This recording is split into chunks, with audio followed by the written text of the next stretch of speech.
Tonight, before we look at the benefit of wisdom, I want us to look at the dimensions of wisdom in order for us to see areas that wisdom covered. The first thing that wisdom covered is what we all know in the book of Psalms, chapter 111, verse 10. Let's read together. One to go.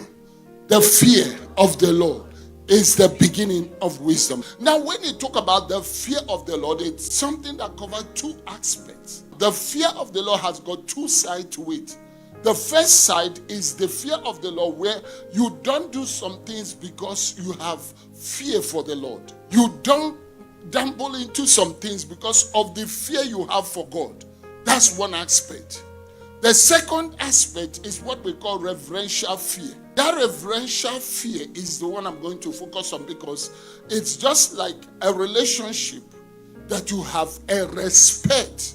Now, if you see someone who is an electrician who does wiring, or people who work with ESCOM, you will observe one thing, that they are working with something that is dangerous, that is called electric. And this can benefit us, and it's also dangerous. Now, in order to work with the electric, first of all, they must know the law that governs the wiring. And in knowing this law, they must respect the law. So, by respecting that law, they have what is called a reverential fear. That fear do not stop them from working, but the fear made them to know that what I'm doing here, I need to do it with utmost respect. Because one mistake can take my life. One mistake can damage a whole lot of things. One mistake can be very costly.